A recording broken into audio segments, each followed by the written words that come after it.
Hello बच्चों, आज हम लोग पढ़ने जा रहे हैं प्रहलाद अग्रवाल द्वारा लिखित तीसरी कसम के शिल्पकार शैलेंद्र।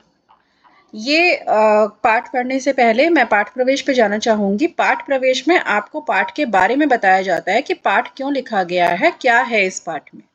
तो हम स्टार्ट कर रहे हैं। साल के किसी महीने का शायद ही कोई शुक्रवार ऐसा हो जाता हो जो जब कोई ना कोई हिंदी फिल्म सिने पर्दे पर ना पहुंचती हो। पहले क्या होता था, एवरी फ्राइडे को कोई ना कोई मूवी रिलीज होती थी। इनमें से कुछ सफल रहती थी, सक्सेसफुल रहती थी, हिट होती थी, और कुछ फ्लॉप होती थी, असफल। कुछ दर्शकों को, जो ऑडियंस थे, कुछ दर्शकों को कुछ अरसे तक याद रह जाती थी। अरसे तक याद रह जाती मतलब कुछ समय तक याद रह जाती। अरसे का मतलब होता है समय, लॉन्ग टाइम के लिए। कुछ कुछ मूवीज होती है ना कि जो लॉन्ग टाइम तक आपको याद रहती हैं, और कुछ मूवीज होती हैं कि कल देखी है और आज याद नहीं है कि क्या था मूवी में, तो वो फ्लॉप होती है। जो हिट मूवीज होती हैं वो हमें लॉन्ग टाइम तक याद रहती हैं। कुछ को वह सिनेमा घर से बाहर निकलते ही भूल जाते थे, लेकिन जब कोई फिल्मकार किसी साहित्यिक कृति को, साहित्यिक कृति मतलब लिटरेचर को, पूरी लगन और ईमानदारी से पर्दे पर उतारता है, मीन्स लिटरेचर से कोई कहानी ली, जैसे कि आपके ये छोटी बहू या बड़े घर की बेटी, ये वाली जो मूवीज हैं ये प्रेमचंद ने लिखी थी कहानी। लेकिन बड़े घर की बेटी को जब सिने पर्दे पर उतारा गया, मतलब सिनेमा में उसको एग्जीक्यूट किया गया, उसको एक्ट में लाया गया, तो वो मूवी बहुत हिट हुई है। तो उसकी फिल्म न केवल यादगार रहती है बल्कि लोगों के मनोरंजन करने के साथ साथ ही उन्हें कोई बेहतर संदेश भी देती है। डेफिनेटली ये जो साहित्यिक कृति यानी लिटरेचर से जो कहानी ली जाती हैं, उन कहानियों को एक्ट के द्वारा पर्दे पर उतारा जाता है, मूवी बनाई जाती है उन पर, तो वो हमें कोई ना कोई संदेश जरूर देती है। संदेश मतलब मैसेज जरूर देती है। एक गीतकार के रूप में कई दशकों तक, दशकों का मतलब 10 ईयर का समूह, तो दशकों तक फिल्म क्षेत्र में जुड़े रहे कवि और गीतकार जब फणीश्वर नाथ रेणु की अमर कृति तीसरी कसम उर्फ मारे गए गुलफाम को सिने पर्दे पर उतारा। देखो, तीसरी कसम उर्फ मारे गए गुलफाम ये किसने लिखी है? फणीश्वर नाथ रेणु ने लिखी है। ध्यान रहे, एमसीक्यू में कुछ क्वेश्चंस आते हैं कि तीसरी कसम उर्फ मारे गए गुलफाम किसकी कृति है, तो आप यहाँ फणीश्वर नाथ रेणु लिखेंगे, ना कि शैलेंद्र लिखेंगे, ठीक है, ना ही राज कपूर लिखेंगे। ये जो मूवी थी, तो सिने पर्दे पर जब इसको उतारा गया तो यह मील का पत्थर साबित हुई। मील का पत्थर का मतलब वेरी हिट हुई। आज भी इसकी गणना, गणना का मतलब होता है, ये मील का पत्थर कह सकते हैं इसको, आइडियल। आज भी उसकी गणना, उसकी गिनती हिंदी की कुछ अमर फिल्मों में की जाती है। इस फिल्म ने न केवल अपने गीत, संगीत, कहानी की बदौलत शोहरत पाई का मतलब है फेमसनेस पाई, बल्कि ये तो पाया ही पाया, और क्या पाया, इसमें अपने जमाने के सबसे बड़े शोमैन राज कपूर ने अपने फिल्मी जीवन की सबसे बेहतरीन एक्टिंग करके सबको चमत्कृत कर दिया। राज कपूर हीरो थे उस समय में जिनको शोमैन कहा जाता था, और अब उन्होंने इस मूवी में जब एक्टिंग की तो सबको बहुत ही बढ़िया एक्टिंग की थी उन्होंने इस मूवी में। फिल्म की हीरोइन वहीदा रहमान थी। उन्होंने भी वैसा ही अभिनय कर दिखाया जैसी उनसे उम्मीद थी। तो इस मायने में एक यादगार फिल्म होने के बावजूद तीसरी कसम आज इसलिए भी याद किया जाता है इसको, क्योंकि इस फिल्म के निर्माण ने यह भी उजागर कर दिया, यह भी बताया कि हिंदी फिल्म जगत में एक सार्थक और उद्देश्यपरक फिल्म बनाना कठिन और जोखिम का काम है। मतलब जब ये मूवी बनाई जा रही थी और ये हिट हुई मूवी, तो ये बात सिद्ध हो गई कि रियली अगर फिल्मी जगत में, अगर हिंदी फिल्म जगत में एक अच्छी, एक मीनिंगफुल एंड एक मैसेज देने वाली मूवी बनाना है, मोटिवेशनल मूवी बनाना है, तो वो बहुत ही कठिन काम है। ठीक है, अब वो क्या था, इस पाठ प्रवेश के आधार पर हम इस पाठ को शुरू करेंगे। संगम की अद्भुत सफलता ने राज कपूर में गहन आत्मविश्वास भर दिया। तीसरी कसम के शिल्पकार शैलेंद्र, शिल्पकार का मतलब है बनाने वाले, मूवी को बनाने वाले थे शैलेंद्र। ठीक है, संगम एक मूवी का नाम है, उसकी अद्भुत सफलता ने, उसके यूनिक सक्सेसफुलनेस ने राज कपूर में एक गहन आत्मविश्वास भर दिया। वो बहुत कॉन्फिडेंट हो गए अपने एक्टिंग को लेकर के। कब? संगम की मूवी के बाद। संगम में भी उन्होंने काम किया है। उसने एक साथ 4 फिल्मों के निर्माण की घोषणा की। मेरा नाम जोकर, अजंता, मैं और मेरा दोस्त और सत्यम शिवम सुंदरम। पर जब 1965 में राज कपूर ने मेरा नाम जोकर का निर्माण आरंभ किया 1965 में, तब उन्होंने यह कल्पना भी नहीं की थी कि इस फिल्म का सिर्फ एक भाग बनाने में कितना समय लग जाएगा। 6 वर्षों का समय लग जाएगा। कौन सी मूवी है वो? मेरा नाम जोकर। एमसीक्यू इस लेसन से ज्यादा एमसीक्यू आने की संभावना होती है। क्यों? क्योंकि ये लेसन का जो इस लेसन से फैक्चुअल क्वेश्चंस आएंगे एंड फैक्चुअल क्वेश्चंस एमसीक्यू में ही पूछे जाते हैं, क्योंकि ये पूरा का पूरा लेसन फैक्चुअल है, फैक्ट्स पे आधारित है। ठीक है। इन 6 वर्षों के अंतराल में तो आप चाहें तो अपना खुद का एक और नोट्स भी बना सकते हैं, जो जो मैं हाईलाइट करके आपको बता रही हूँ। जैसे संगम मूवी की सफलता के बाद राज कपूर में आत्मविश्वास भरा। उन्होंने कौन सी 4 मूवीज की थी? मेरा नाम जोकर, अजंता, मैं और मेरा दोस्त और सत्यम शिवम सुंदरम। तो कई बार क्या होता है, 4 में से कोई एक दूसरा होगा, तो क्वेश्चन होगा कौन सा नहीं था, तो जो ऑड वन होगा वही उसका आंसर होगा। और एक 1965 में कब निर्माण शुरू हुआ था मेरा नाम जोकर का? 1965 में। इसका एक भाग बनाने में कितना समय लगा था? 6 वर्षों का समय लगा था।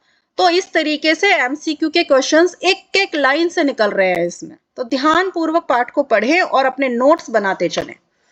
इन 6 वर्षों के अंतराल में राज कपूर द्वारा अभिनीत कई फिल्में प्रदर्शित हुई थी, जिसमें 1966 में शैलेंद्र की तीसरी कसम भी शामिल है। तीसरी कसम का प्रदर्शन कब हुआ था? तीसरी कसम कब रिलीज हुई थी? 1966 में। यह फिल्म है जिसमें राज कपूर ने अपने जीवन की सर्वोत्कृष्ट भूमिका अदा की थी। राज कपूर ने बेस्ट एंड बेस्ट दिया था इस मूवी में। यही नहीं, तीसरी कसम वह फिल्म है जिसने हिंदी साहित्य की एक अत्यंत मार्मिक कृति को, कौन सी थी अत्यंत मार्मिक कृति? वही तीसरी कसम उर्फ मारे गए गुलफाम, जो कि फणीश्वर नाथ रेणु ने लिखी थी, उसको सेल्यूलाइड पर पूरी सार्थकता से उतारा था। तीसरी कसम फिल्म नहीं, सेल्यूलाइड पर लिखी गई कविता थी। एक क्वेश्चन ये आता है आपसे, अगर फैक्चुअल के अलावा कुछ थ्योरी में पूछा जाएगा तो ये पूछा जा सकता है कि तीसरी कसम फिल्म को सेल्यूलाइड पर लिखी हुई कविता क्यों कहते हैं?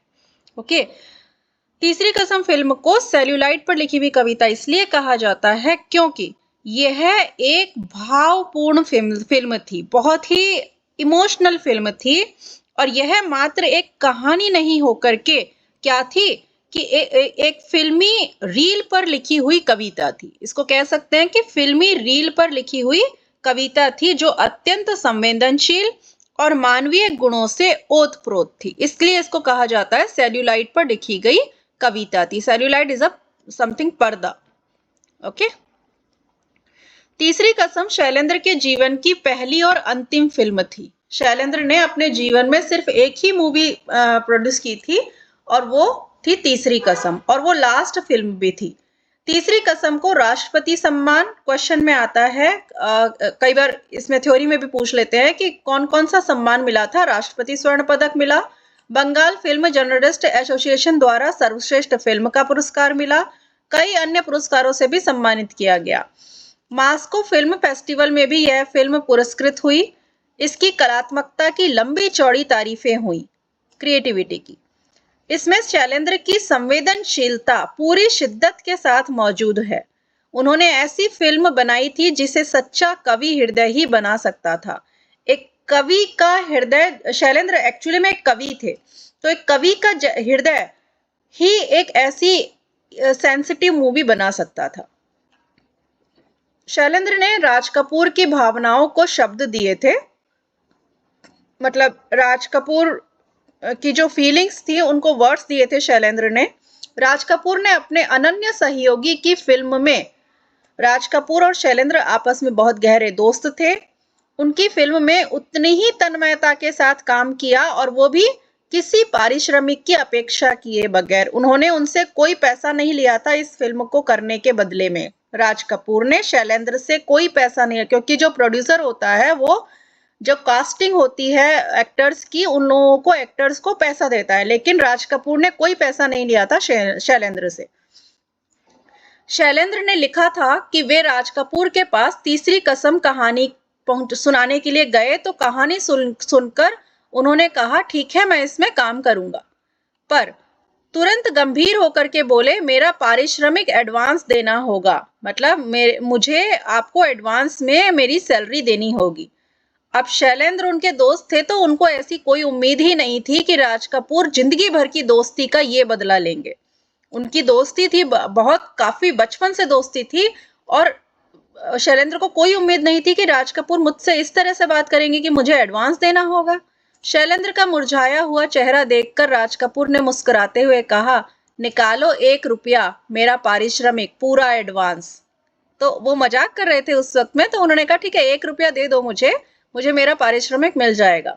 शैलेंद्र राज कपूर की इस याराना मस्ती से परिचित तो थे, लेकिन एक निर्माता के रूप में बड़े व्यावसायिक सूझबूझ वाले भी चक्कर खा जाते हैं। फिर शैलेंद्र तो फिल्म निर्माता बनने के लिए सर्वथा अयोग्य थे। क्यों अयोग्य थे? क्योंकि वो तो जस्ट एक कवि थे, लेकिन फिर भी उन्होंने इतनी अच्छी मूवी दी, जो कि तीसरी कसम मूवी है, इतनी अच्छी मूवी दी कि वो बहुत संवेदनशील रही। राज कपूर ने एक अच्छे और सच्चे मित्र की हैसियत से शैलेंद्र को फिल्म की असफलता के खतरों से आगाह भी किया। उन्होंने बताया, राज कपूर ने एक अच्छा दोस्त होने के नाते बताया कि भाई शैलेंद्र, ये फिल्म हिट नहीं होगी, तुम इसको रहने दो, इसमें बहुत सारे रिस्क हैं। पर वह तो एक आदर्शवादी भावुक कवि थे, जिसे अपार संपत्ति यश की कोई कामना नहीं थी। वो नहीं चाहते थे, उनको मतलब उनको पैसे से कोई मतलब नहीं था, उनको ये भी नहीं था कि इसकी मूवी फेमस होगी, हिट होगी या नहीं होगी। वो तो बस अपनी कवि हृदय से इस मूवी को करना चाहते थे प्रोड्यूस। जितनी आत्मसंतुष्टि के सुख की अभिलाषा थी, वो बस उस मूवी को बनाकर दिखाना चाहते थे, क्योंकि कि उनका जो कवि हृदय है, वो जो जब उन्होंने उस कृति को पढ़ा, जो फणीश्वर नाथ रेणु की कृति थी तीसरी कसम उर्फ मारे गए गुलफाम, उसको जब पढ़ा तो उन्होंने सोचा कि मुझे इसको प्रोड्यूस करना चाहिए, और बस वो अगर वो प्रोड्यूस कर देते तो उनकी आत्मसंतुष्टि, सेल्फ सेटिस्फेक्शन के लिए वो चाहते थे ये सब करना। ठीक है, उनको फेमसनेस या धन की कोई इच्छा नहीं थी। तीसरी कसम कितनी ही महान फिल्म क्यों ना रही हो, लेकिन यह दुखद सत्य है कि इसे प्रदर्शित करने के लिए बमुश्किल वितरक मिले, बहुत मुश्किल से वितरक मिले जो इसको रिलीज कर रहे थे, क्योंकि कहीं ना कहीं ही तो रिलीज होती है ना, जैसे सिनेमा घर में रिलीज होती है, तो सिनेमा घर वाले भी इसको नहीं ले रहे थे, क्योंकि लोगों को लग रहा था कि ये हिट ही नहीं होगी। बावजूद इसके कि तीसरी कसम में राज कपूर और वहीदा रहमान जैसे नामजद सितारे थे, इन सब के बावजूद भी इस मूवी को वितरक नहीं मिल रहे थे। किन सब के बावजूद कि इसमें राज कपूर थे, जो कि उस समय के बहुत ही अच्छे शोमैन रहे हैं। वहीदा रहमान जैसी हीरोइन थी, जो कि उस समय में बहुत ही नामजद सितारा थी। शंकर जयकिशन का संगीत था इसमें, और इनकी लोकप्रियता तो उन दिनों में 7वें आसमान पर थी, शंकर जयकिशन की। इसके गीत भी फिल्म के प्रदर्शन से पूर्व ही बेहद लोकप्रिय हो गए थे, इसके गीत बहुत ज्यादा फेमस हो गए थे, लेकिन फिर भी इस फिल्म को खरीदने वाला कोई नहीं था। दरअसल क्यों? क्योंकि दरअसल इस फिल्म की संवेदना किसी 2 से 4 बनाने की गणित जानने वाले की समझ से परी थी। कोई नहीं समझ सकता था। जो लोग 2 से 4 बनाने का गणित जानते हैं, 2 से 4 का मतलब होता है जस्ट मनी माइंडेड लोग, जो सिर्फ मनी पैसा कमाना जानते हैं, उनको ये फिल्म की संवेदना, इस फिल्म की सेंसिटिविटी वो कुछ समझ में नहीं आ रही थी। उसमें रची बसी करुणा तराजू पर तोली जा सकने वाली चीज नहीं थी। उसमें जो करुणा थी, उसमें जो मार्मिकता थी, उसमें जो इमोशन थे, वो किसी भी तराजू पर तोला नहीं जा सकता था, उसको किसी से कंपेयर नहीं किया जा सकता था। इसलिए बमुश्किल जब तीसरी कसम रिलीज हुई, बड़ी मुश्किल से, बमुश्किल मतलब बड़ी मुश्किल से जब तीसरी कसम रिलीज हुई, तो इसका कोई प्रचार भी नहीं हुआ। प्रचार होता है ना, पोस्टर लगते हैं जगह जगह, ये मूवी रिलीज हुई है, ये मूवी रिलीज, तो ऐसा कोई प्रचार भी नहीं हुआ। फिल्म कब आई और कब चली गई मालूम ही नहीं पड़ा। ऐसा नहीं है कि शैलेंद्र 20 सालों तक फिल्म इंडस्ट्री में रहते हुए भी वहां के तौर तरीके से नावाकिफ थे। उनको सब पता था। ऐसा नहीं है कि फिल्म इंडस्ट्री में रह रहे थे वो इतने समय से, 20 सालों से, और उनको सब पता था कि क्या होता है क्या नहीं होता है, वो सब जानते थे। परंतु उसमें उलझकर वे आदमियत नहीं खो सकते थे। आदमियत मतलब इंसानियत नहीं खोना चाहते थे वो सब में उलझ के। श्री 420 का एक लोकप्रिय गीत है, प्यार हुआ इकरार हुआ है, प्यार से फिर क्यों डरता है दिल। ये वाला गाना था। इसके अंतरे की एक पंक्ति थी कि रातें दशों दिशाओं से कहेंगी अपनी कहानियां। इस पर संगीतकार जैकिशन ने आपत्ति की थी, ऑब्जेक्शन उठाया था। क्या ऑब्जेक्शन था? कि उनका ख्याल था कि दर्शक 4 दिशाएं तो समझ सकते हैं पर 10 दिशाएं नहीं समझ सकते हैं, क्योंकि 4 दिशाएं होती हैं, उत्तर दक्षिण पूर्व पश्चिम, है ना, नॉर्थ साउथ ईस्ट वेस्ट, पर 10 दिशाएं कहाँ से समझेंगे दर्शक। लेकिन शैलेंद्र परिवर्तन के लिए तैयार नहीं हुए। शैलेंद्र ने कहा कि नहीं, मैं कोई चेंज नहीं करूंगा। उनका दृढ़ मंतव्य था कि दर्शकों की रुचि की आड़ में हमें उथलेपन को नहीं परोसना चाहिए। वो वो क्या चाहते थे, देखिए उनका क्या मन था, मंतव्य मतलब होता है, उनका क्या मोटो था, उनका क्या मकसद था। वो चाहते थे कि दर्शकों की रुचि, कि सिर्फ दर्शक को अच्छा लगे इसलिए हम कुछ गलत चीज दे दें। और असल में तो दिशाएं 4 नहीं 10 होती हैं, राइट। तो इसलिए वो चाहते थे कि हम दर्शकों की इंटरेस्ट के कारण सिर्फ 4 दिशाएं बोले, ऐसा मैं नहीं कर सकता। कलाकार का यह कर्तव्य भी है कि वह उपभोक्ता की रुचियों का परिष्कार करने का प्रयत्न करे। जो कलाकार होता है ना, वो उसका ये भी ड्यूटी है कि जो ऑडियंस चाहता है उससे हटके भी काम करके फिर उनको इंटरेस्ट दिलाए। और यकीन गलत नहीं था। यही नहीं, वे बहुत अच्छे गीत भी जो उन्होंने लिखे बेहद लोकप्रिय हुए।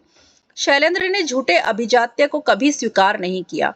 झूठा अभिजात्य मतलब कि झूठी प्रशंसा वगैरह को कभी भी स्वीकार नहीं किया, एक्सेप्ट नहीं किया। उनके गीत भाव प्रवण थे, दुरूह नहीं। उनके गीतों में इमोशन था, दोहरापन नहीं था। मेरा जूता है जापानी, ये पतलून इंग्लिस्तानी, सर पे लाल टोपी रूसी, फिर भी दिल है हिंदुस्तानी। यह गीत शैलेंद्र की ही लिख सकते थे। शैलेंद्र ने यह गीत लिखा था। और शैलेंद्र गीत लिखा करते थे। ध्यान रहे, ये मैं जो कहना चाह रही हूँ, गीत गाया नहीं है उन्होंने, उन्होंने गीत लिखे हैं। तो ये जो गीत था ना, प्यार हुआ इकरार हुआ, ये भी उन्होंने लिखा था। और लिखने, कोई गीत लिखता है, फिर कोई उसे म्यूजिक देता है और कोई उसको गाता है, ठीक है। तो शैलेंद्र ने लिखे थे। शांत नदी का प्रवाह और समुद्र की गहराई लिए हुए थे। उनके जो गीत थे ना, उनमें बहुत गंभीरता थी, एक डीपनेस थी। यही विशेषता उनकी जिंदगी की थी और यही उन्होंने अपने फिल्मों में भी किया। तीसरी कसम यदि एकमात्र नहीं तो चंद उन फिल्मों में है, उन फिल्मों में से है जिन्होंने साहित्य रचना के साथ 100% न्याय किया है। साहित्य रचना, लिटरेचर बिल्कुल एज इट इज उन्होंने दिया है। शैलेंद्र ने राज कपूर जैसे स्टार को क्या बना दिया? हीरामन बना दिया। हीरामन पर राज कपूर हावी नहीं हो सका। मतलब राज कपूर तो बहुत ही हिट फेमस स्टार थे उस समय में, लेकिन हीरामन बहुत ही छोटा गाड़ी चलाने वाला, बहुत ही एक सामान्य साधारण सा इंसान था। जब आप ये मूवी देखेंगे तीसरी कसम, तो आपको समझ में आएगा कि कितनी मासूमियत से उन्होंने हीरामन का रोल अदा किया है। और छींट की सस्ती साड़ी मतलब बहुत ही चीप साड़ी, जो कि प्रिंटेड साड़ी थी, उसमें हीराबाई को दर्शाया गया और वहीदा रहमान ने प्रसिद्ध ऊंचाइयों को बहुत पीछे छोड़ दिया उस मूवी में। मतलब वहीदा रहमान तो बहुत ही फेमस ये रही थी, एक्ट्रेस रही थी, लेकिन फिर भी उन्होंने बिल्कुल सिंपल सी साड़ी पहने हुए इस पूरी फिल्म को किया। कजरी नदी के किनारे उकड़ू बैठा हीरामन जब गीत गाते हुए हीराबाई से पूछता है, मन समझती है ना आप? तब हीराबाई जुबान से नहीं आंखों से बोलती है। दुनिया भर के शब्द उस भाषा को अभिव्यक्ति नहीं दे सकते। ऐसी ही अभिव्यक्ति मतलब एक्सप्रेस नहीं कर सकते। जो कुछ भी उन्होंने आंखों से इशारों में कहा, वो शब्द भी एक्सप्रेस नहीं कर सकते जो वो कहना चाह रही थी। ऐसी ही सूक्ष्मताओं से स्पंदित थी तीसरी कसम, ऐसी ही छोटी छोटी बातों से इंस्पायर्ड थी इस तीसरी कसम कहानी, सॉरी ये मूवी। अपनी मस्ती में डूबकर झूमते गाते गाड़ीवान, चलत मुसाफिर मोह लियो रे पिंजड़े वाली मुनिया, ये उसी मूवी का गाना है। टप्पर गाड़ी में हीराबाई को जाते हुए देखकर उनके पीछे दौड़ते भागते बच्चों का हुजूम, मतलब ग्रुप, लाली लाली डोलिया में लाली रे दुल्हनिया। एक नौटंकी की बाई में अपनापन खोज लेने वाले सरल हृदय गाड़ीवान, अभावों की जिंदगी जीते लोगों के सपनीले कह कहे। जो हीराबाई थी वो नौटंकी में काम करती थी, मतलब ड्रामा करती थी। उस समय में थिएटर होता था, मूवी तो होती नहीं थी, उस समय में थिएटर हुआ करता था। तो उस समय में जब उन्होंने, और भी पहले की जब मूवी दिखाई, स्टोरी दिखाई, तो उस समय में थिएटर हुआ करता, तो थिएटर में वो काम करती थी। हमारी फिल्मों की सबसे बड़ी कमजोरी है लोक तत्व का अभाव, मतलब लोगों के दिल को छू लेने वाली जो कहानी होती है वो हमारी आजकल की फिल्मों में नहीं है। वे जिंदगी से दूर होती हैं, मतलब प्रैक्टिकल नहीं होती हैं। यदि त्रासद स्थितियों का चित्रांकन होता है तो उन्हें ग्लोरीफाई किया जाता है। त्रासद स्थितियों का मतलब कि अगर कोई डिजास्टर शो कर रहे हैं तो उसको ग्लोरीफाई करके दिखाया जाता है, रियल नहीं होता कुछ भी उसमें। दुख का ऐसा विभत्स रूप प्रस्तुत होता है, इतना दुख पिक्चरों में दिखाया जाता है, इतना दुख फिल्मों में दिखाया जाता है कि दर्शकों का, ऑडियंस का भावात्मक शोषण होता है। भावात्मक शोषण मतलब वो खुद भी उस मूवी को देखते देखते रोने लग जाते हैं, वो अंदर से इमोशनली ब्लैकमेल हो रहे होते हैं, इमोशनली उनका शोषण हो रहा होता है। और तीसरी कसम की यह खास बात थी कि वह दुख को भी सहज स्थिति में जीवन के सापेक्ष प्रस्तुत करती है। ये इसकी खास बात थी कि दुख था, लेकिन दुख को भी वो बिल्कुल सिंपल सिचुएशन की तरह लेकर, बिल्कुल प्रैक्टिकल सिचुएशन से और जीवन के सापेक्ष प्रस्तुत कर रही थी, जीवन के पैरेलल में प्रस्तुत कर रही थी। मैंने शैलेंद्र को गीतकार नहीं कवि कहा है। मैंने मतलब किसने? प्रहलाद अग्रवाल, जो कि इसके लेखक है इस पाठ के। तो मैंने शैलेंद्र को गीतकार नहीं बल्कि कवि कहा है। वे सिनेमा की चौका चौंध के बीच रहते हुए भी यश यानी फेमसनेस और धन लिप्सा, धन के लालच से काफी दूर थे। जो बात उनकी फिल्मों में थी वही उनके गीतों में भी थी। उनके गीतों में सिर्फ करुणा नहीं, जूझने का संकेत भी था। वो सिर्फ करुणा के कारण ही नहीं, उनमें सिर्फ दया ही नहीं थी उनके गीतों में, बल्कि एक संघर्ष था, जो जीवन से जूझने का संघर्ष था। वह प्रक्रिया भी थी, वह प्रोसेस भी था कि जिसके तहत अपनी मंजिल तक पहुंचा जा सकता है। व्यथा आदमी को पराजित नहीं करती, दुख आदमी को हराता नहीं है, उसे आगे बढ़ने का संदेश देता है। इतने मोटिवेटेड इनके गीत रहे हैं। शैलेंद्र ने तीसरी कसम को अपनी भाव प्रवणता का सर्वश्रेष्ठ तथ्य प्रदान किया। तीसरी कसम में अपनी जो इमोशन थे उनको बहुत ही अच्छे तरीके से प्रस्तुत किया है। मुकेश की आवाज में शैलेंद्र का यह गीत तो अद्वितीय ही बन गया। अद्वितीय मतलब इसके जैसा कोई दूसरा नहीं था। और ये गीत को आवाज लिखा किसने था? शैलेंद्र ने। आवाज दी थी मुकेश कुमार ने, यानी कि इसको गाया मुकेश जी ने था। सजनवा बैरी हो गए हमार, चिटिया हो तो कोई बाँचे, भाग न बाँचे कोई। अभिनय के दृष्टिकोण से तीसरी कसम राज कपूर के जिंदगी की सबसे हसीन फिल्म थी। राज कपूर जिन्हें समीक्षक और कला मर्मज्ञ, आंखों से बात करने वाला कलाकार मानते हैं। राज कपूर को समीक्षक माना जाता था। समीक्षक मतलब कि एक हर एक चीज को ऑब्जर्व करने वाला, और कला मर्मज्ञ, कला को जानने वाला और आंखों से बात करने वाला कलाकार माना जाता था। तभी तो उन्होंने आंखों से बात की थी ना, मन समझती है ना आप, उन्होंने बोला लेकिन आंखों से बात करके, और बिना शब्दों के इसका आंसर दिया गया वहीदा रहमान द्वारा। तीसरी कसम में मासूमियत के चरमोत्कर्ष को छूते हैं। बहुत मासूम नजर आए हैं तीसरी कसम में ये राज कपूर जी, आप देखिएगा वो मूवी। अभिनेता राज कपूर जितनी ताकत के साथ तीसरी कसम में मौजूद हैं, उतना जागते रहो में भी नहीं थे। जागते रहो भी इन्हीं की मूवी है। जागते रहो में राज कपूर के अभिनय को बहुत सराहा गया था, बहुत फेमस मिली थी उनको। लेकिन तीसरी कसम वह फिल्म है जिसमें राज कपूर अभिनय नहीं करता।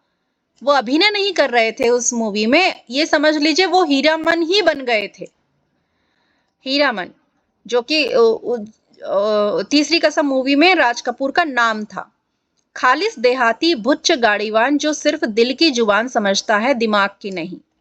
खालिस देहाती भुच्च गाड़ीवान मतलब बिल्कुल देहात का, एकदम गांव का गाड़ी चलाने वाला बंदा जो कि सिर्फ दिल की बात को समझता है, दिमाग की बात को नहीं, जिसके लिए मोहब्बत के सिवा किसी दूसरी चीज का कोई मीनिंग ही नहीं है। बहुत बड़ी बात यह है कि तीसरी कसम राज कपूर के अभिनय जीवन का वह मुकाम है जब वह एशिया के सबसे बड़े शोमैन के रूप में स्थापित हो चुके थे। ये देखिए, एशिया के सबसे बड़े, नॉट ओनली इंडिया, एशिया के सबसे बड़े शोमैन, सबसे बड़े एक्टर के रूप में जब उनको फेमसनेस मिल चुकी थी, डेट टाइम पे उन्होंने तीसरी कसम मूवी की और अभिनय उसमें इतना शानदार किया, इतना शानदार कि वो राज कपूर लग ही नहीं रहे थे, वो सबको लग रहा था कि वो हीरामन ही है। इतना उतर गए थे वो हीरामन के कैरेक्टर में। उनका अपना व्यक्तित्व एक किंवदंती बन चुका था। उनका अपना अपनी जो पर्सनैलिटी थी वो एक कहावत ही बन गई थी। लेकिन तीसरी कसम में वह महिमामय व्यक्तित्व पूरी तरह हीरामन में उतर आया था। मतलब उनका जो अपना व्यक्तित्व था एक राज कपूर होने के नाते, वो एक सबके लिए आइडियल बन गया था। लेकिन वो पूरा का पूरा उनकी पर्सनैलिटी हीरामन में उतर आई थी, हीरामन की आत्मा में उतर आई थी तीसरी कसम मूवी में। वह कहीं हीरामन का अभिनय नहीं करता है बल्कि खुद ही हीरामन बन जाता है। हीराबाई की फेनु गिलासी बोली पर रीझता हुआ, फेनु गिलासी बोली का मतलब होता है वेरी इनोसेंट बोली, पर रीझता हुआ उनकी मनुआ नटुआ जैसी भोली सूरत पर न्योछावर होता हुआ, मनुआ नटुआ मतलब बहुत ही प्यारी सी भोली सूरत पर न्योछावर होता हुआ, और हीराबाई की तनिक सी भी उपेक्षा पर, थोड़ी सी भी अगर वो अवॉइड कर देती थी ना हीराबाई उनको, तो उस पर अपने अस्तित्व से जूझता हुआ सच्चा हीरामन बन गया था। वो जरा सा भी उनको अगर अवॉइड करती थी तो वो उसको ऐसा लगता था कि ओ मेरा कोई अस्तित्व ही नहीं है, एग्जिस्टेंस ही नहीं है, और सच में एकदम सच्चा हीरामन बन गया था। तीसरी कसम की पटकथा का मतलब होता है कहानी, मूल कहानी के लेखक फणीश्वर नाथ रेणु ने स्वयं तैयार की थी।